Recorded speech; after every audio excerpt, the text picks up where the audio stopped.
Welcome to Cake Decorating and Cooking! Hello mga friendship! May tanong ako sa inyo. What will you do if you run out of piping bag? Let me show you mga friendship how I do it.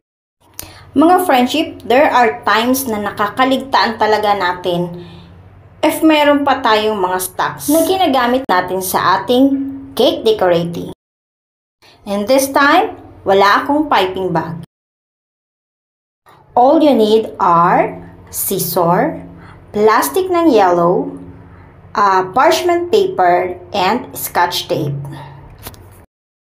What I do is, ikakat nyo lang po ang ice bag hanggang sa bumuka siya. Then, kunin nyo yung dulo, magkabilang dulo.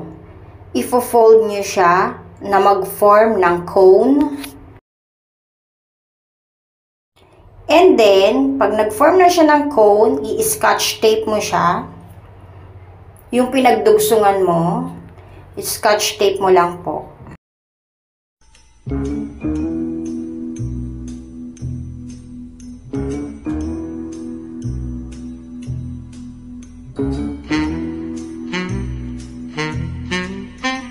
Kailangan ang scotch tape mo ay walang laps.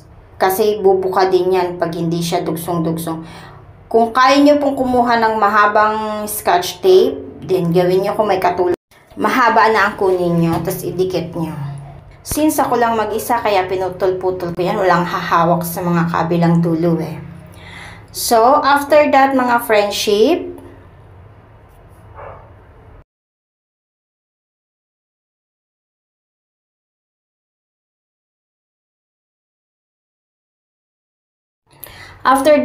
ikat nyo na po yung bandang dulo, yung dyan, para maging pantay siya. Hindi makalat tingnan.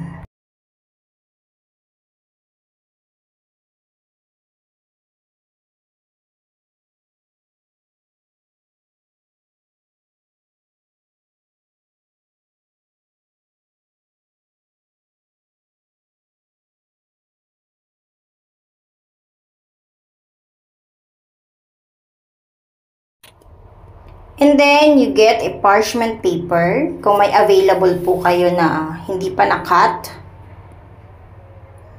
Make a square. Then, ganun din ang procedure dun sa ice bag.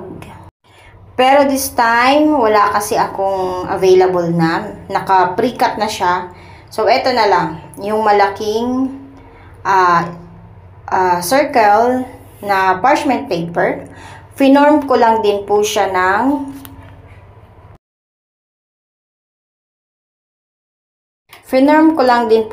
cone. Then, scotch tape at tapos na. So, ang gagawin nyo po ay ipapasok nyo po yung plastic. Kasi,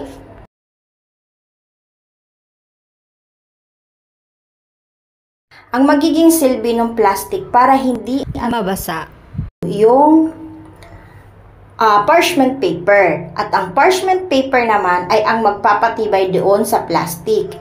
Kasi pag nag-press ka po, pag press mo ang plastic, pag plastic alone lang, mabubutas siya or magbubukol, then mabubutas na. So ngayon, kailangan magkasama silang dalawa. Plastic para hindi mabasa agad ang parchment paper.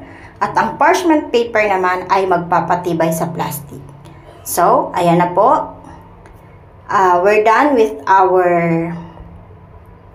DIY piping bag.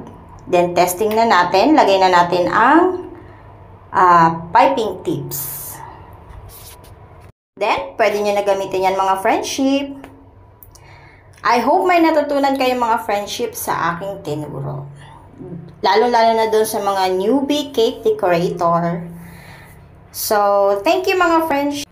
Thanks for watching mga friendship. Sa mga hindi pa po nakapag-subscribe, please do subscribe and press the notification bell mga friendship ha. At kung pwede po, pakilike na din po. I hope you enjoy watching at sana may natutunan kayo. Please subscribe for my next video. Thank you mga friendship. God bless!